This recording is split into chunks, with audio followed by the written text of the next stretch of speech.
So the first question I have is from Marcia, and she's saying, on the rows, how do you make the row going sideways? I saw you put a darker row between colors to form a shade. I'm not sure exactly what you mean by that. The line going sideways. Marcia, give me a little bit more information on that. Are you asking me, how do you hook in all directions? Is that what your question is? How do you go sideways? So I have my frame set up. So let's talk about this. And part of it is, if you were here before the show started, you were watching me hook these little dots for the Queen Anne's lace. And it was a way for me to squeeze in, 10 minutes of hooking. And it was also then to continue with the course that I'm developing for this pattern, which is the Queen Anne Rose Stair Riser. And I hook in all directions. I do not turn. If you can imagine, to go around each of these dots, if I had to turn my frame each time, it's going to take that much longer to hook it. So what happens is, when I am underneath, I am hooking in my favorite direction like this. When I have to hook in a different direction, I do different things with my hand underneath, but it's just a matter of moving my wrist. Let me see if I can find a strip here. So basically, you should be able to hook sideways. From left to right is my favorite position. And I'm holding my fingers like this with the strip going through it. And I'm just picking it up really close. And you keep your fingers very close to the bottom of your backing. And as I'm holding it like that, I can get to a certain point, and then if I want to come down, I have to change how I hold my hook. So I end up doing, let me do that again, because it is so hard to try doing this underneath and then bringing your fingers back up and doing it the same way. I kind of stretch it out like this and then pull it up, and then I have to pull it back down. So when I'm hooking from the top down, it's not my favorite way. I spread it out, and I am picking the wool off of this finger. And then I have to do the same thing if I go from right to left. And that's my slower way of hooking. But the minute I turn and go from the bottom up, I can do that much faster. So you're going to have a favorite way, a favorite direction of hooking, and everybody has a slightly different favorite direction. I like bottom up, which is about as common as being left-handed, okay? Most people like top down because they're worried about seeing where their hook goes. Well, I can't see. So I don't worry about where my hook goes, but I like the way my hands work underneath, going from the bottom up. So I like bottom up, and I like left to right the best, mainly because that's how my hands underneath play together the best way. And I find I have two positions with my hands. One position gets me from left to right and from the bottom up. The other position gets me top down and right to left. Okay, so that's not uncommon. And once you master the two positions that are hard for you, you can hook in all directions, because now you can hook a circle, right? If you can hook a square, you can hook a circle. And once you know how to hook a circle, you never, ever have to turn your frame again. Now, if you've got a frame where it's real easy to turn it, go ahead and turn it. I'm not saying thou shalt not turn your frame, but it is costing you time. It's an extra effort that you have to do. And if you ever hook something like I do, like with my room size rug, There is no way you are moving that around because it's just too big. You got one direction to get your hand underneath it, and you better be able to hook in all directions to get all the way around it. Jess is saying, I dyed with sumac berries this weekend. Big surprise, brown. What is the name of the chestnut brown that you use when dyeing background wool? Oh, for these brown strands that I use, it is literally I empty my dye kitchen leftovers, pour them all in the pot, and then I adjust it by eye. So it's not a formula.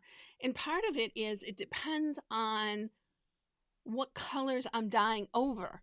If I'm dyeing over mostly reds and oranges and pinks, I need a little less red, where if I'm dyeing over greens and blues, I need a lot more red. So yeah, I just adjust that recipe by eye. What I look to get, generally speaking, is the water should look like Coca-Cola or Pepsi. I go for that color. Now, I don't always land on this. A lot of times I end up way too dark and I end up with more of a black. And then I just sort those out and I do a dark one and I do the chocolate brown ones. But the chocolate brown ones are the ones that really capture my heart, and those are the ones that I like to dye with the most. Do you trim wool tails as you go or mostly all at the end? I trim them when they're completely surrounded. Okay, when I teach beginning rug cooking, my analogy is that your loops are little soldiers, and you put them in rows, right? And you can't put them too close together because if your soldiers' feet were touching, they would fall over, right? So what you can do is you can look at your loops and see if the last couple are leaning. If they're leaning, their feet are too close together, and you need to spread them out a little bit more.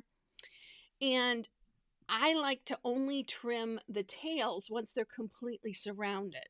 Because if you trim it before you've got wool all the way around to help support it, it could flop to the back.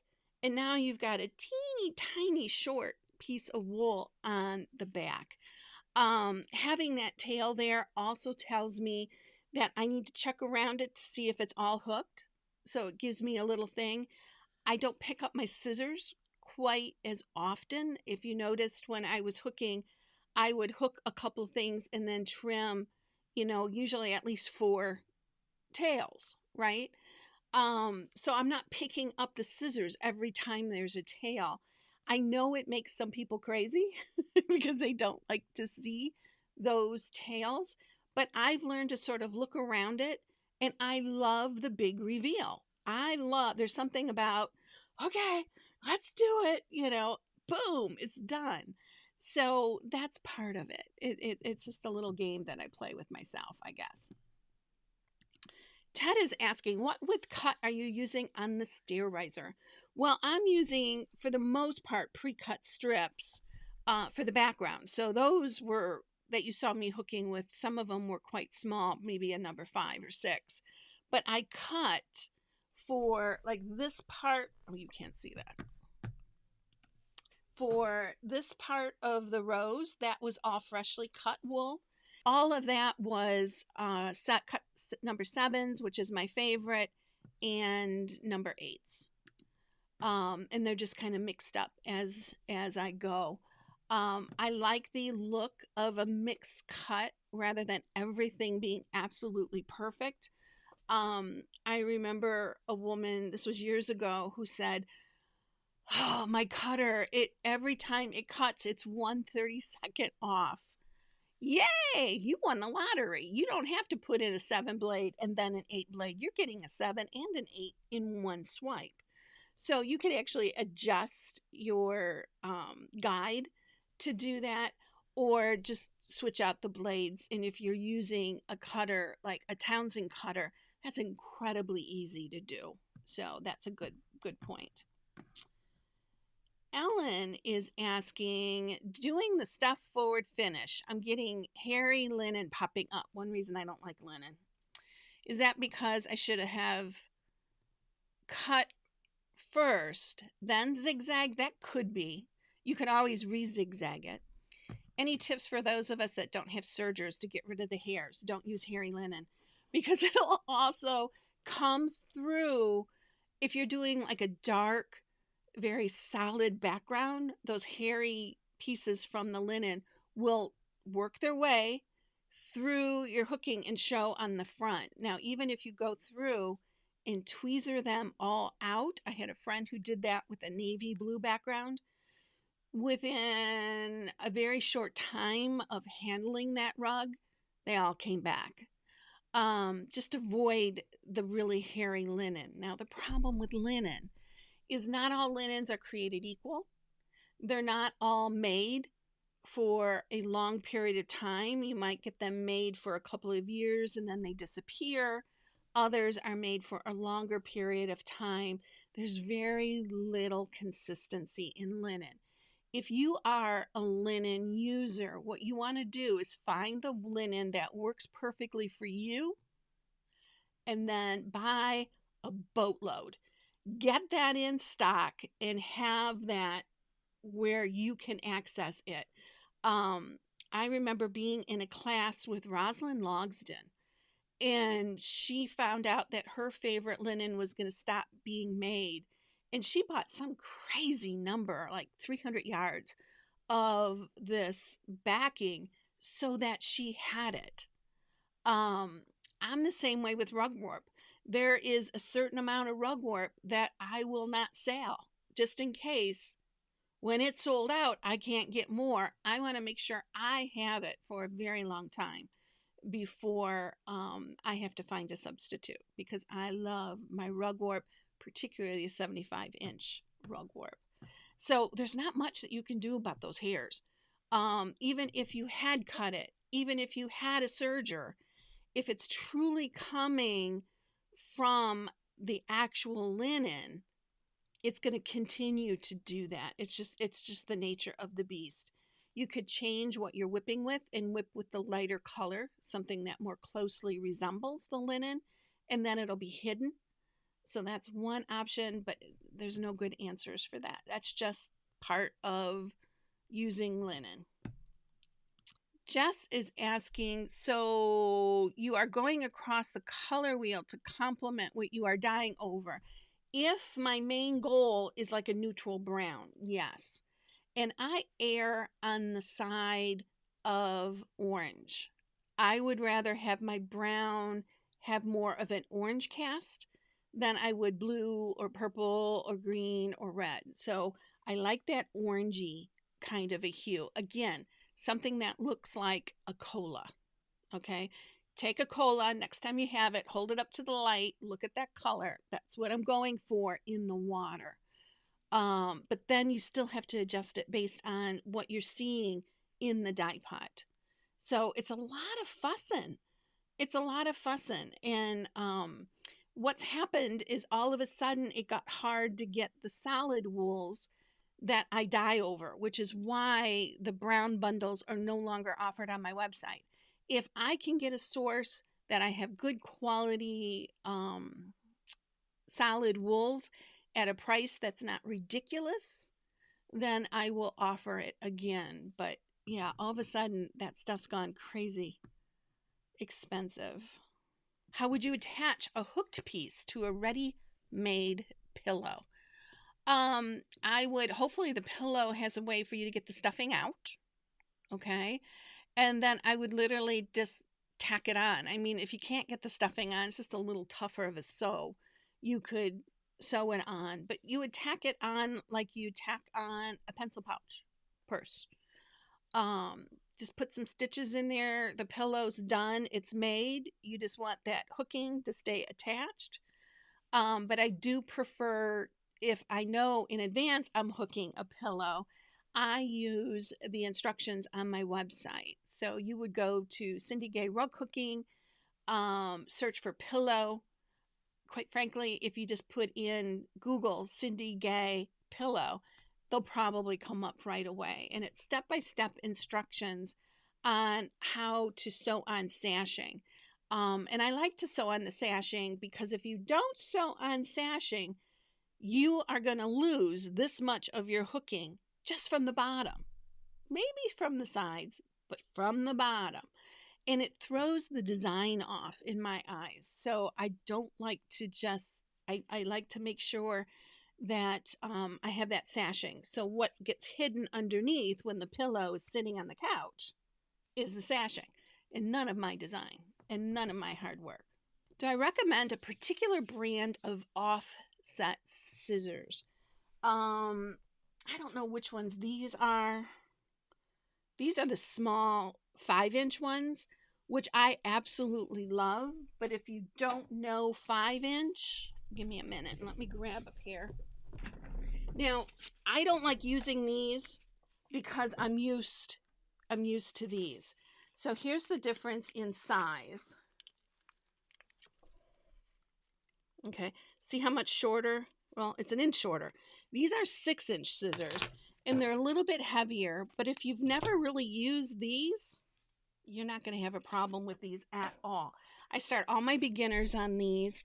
This is from MCG Textiles. I have them available here in the studio, or quite frankly, you can buy these at Hobby Lobby. Okay, last I checked. So I don't know if they've changed their stuff around, but you can definitely look at this. Hobby Lobby also has some linen backing. Not crazy about it. It's not the highest quality linen, but if you can't get your hands on something else, at least that works, right? How do you mix your different textures together in terms of mixing alpaca and normal wool? I'm not sure if I understand your question. You can definitely, there's no problem with mixing that. I had some wool that was part camel. I had some that was part cashmere. They hook the same. There's nothing that you need to be aware of when you're mixing them. What you need to be aware of is how well do the colors work together. And for that, I recommend a texture sampler. And if you don't know what I'm talking about when I say texture sampler, ask me in the questions and I will take a minute and grab that for you.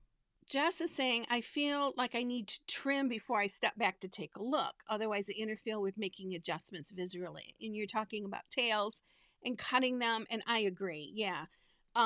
It's usually when I'm hooking something that I know. Like, I will drive people crazy when I'm hooking a pine tree because I will leave all the tails and then trim them all at once. But I've hooked so many pine trees and I've analyzed the daylights out of how to hook pine trees that I can do that in my sleep. So that is one thing that's just kind of plain fun. And in fact, you guys got to look at this.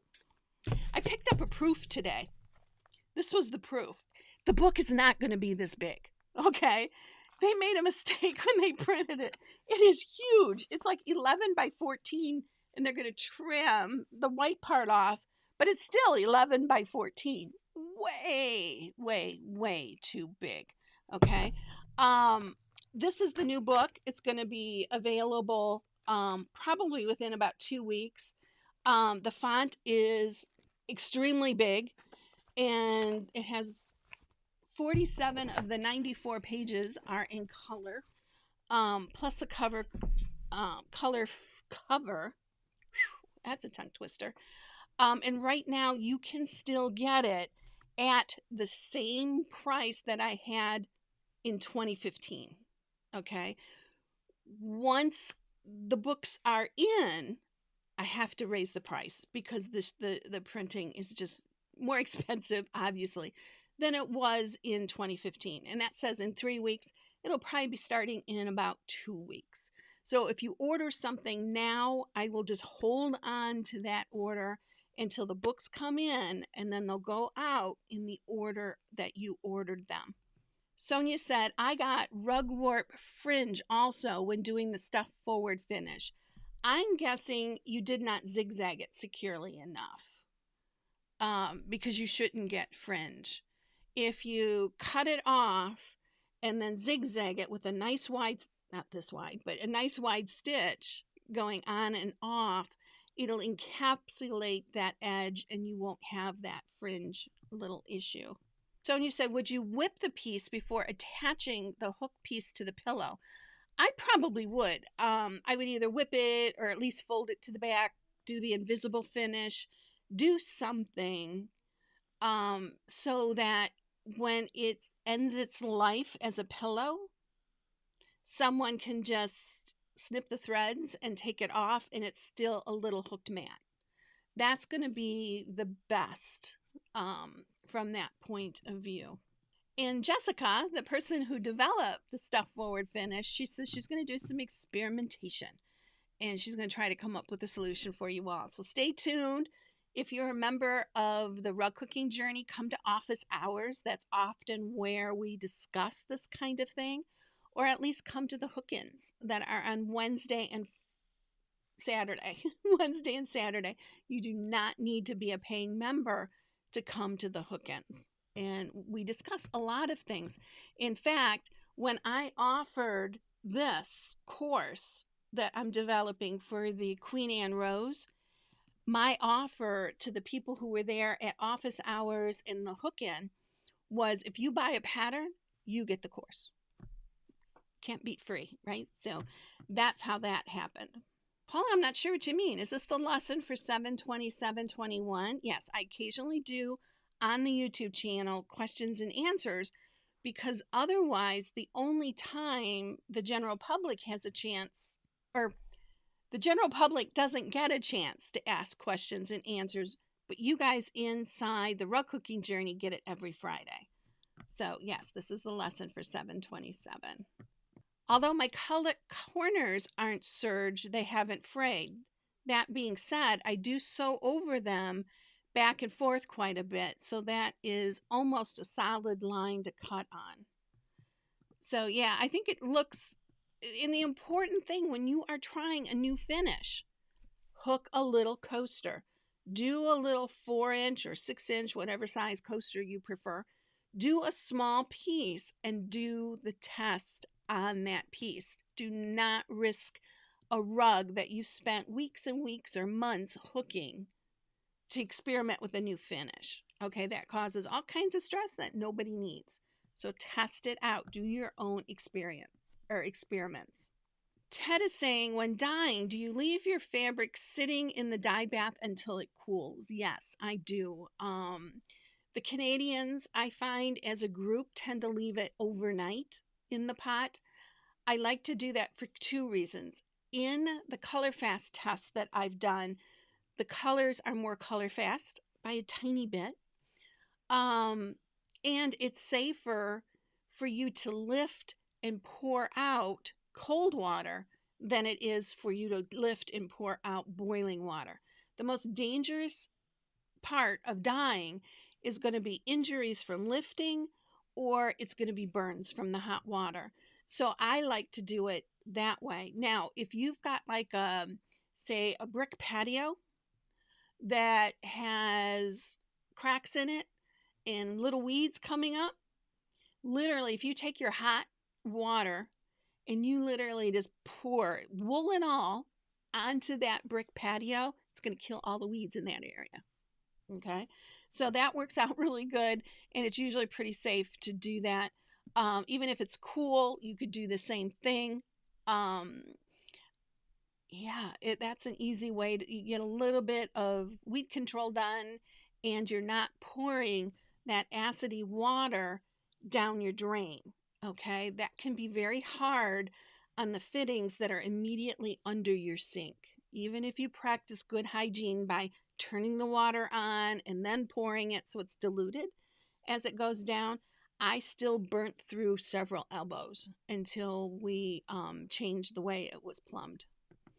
Dara says, Jessica, the edge came out just fine. I just cut off the few strings, same as linen. I love the squishy feel of the stuff forward. If you don't know what we're talking about, there is a video on YouTube. Just Google Cindy Gay and stuffed forward finish, and you'll be able to see that there.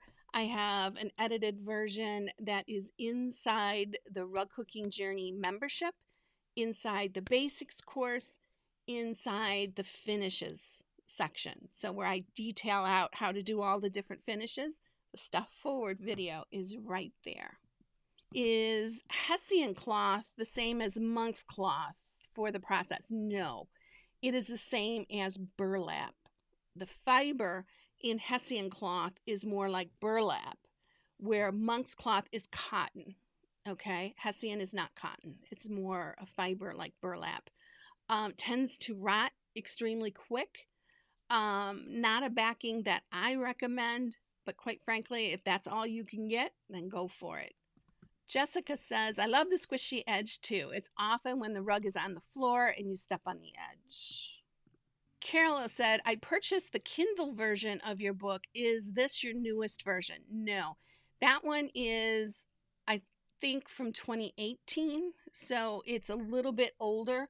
It still has the old layout, the old format. The new version, which is available right now in print only, it won't be this big.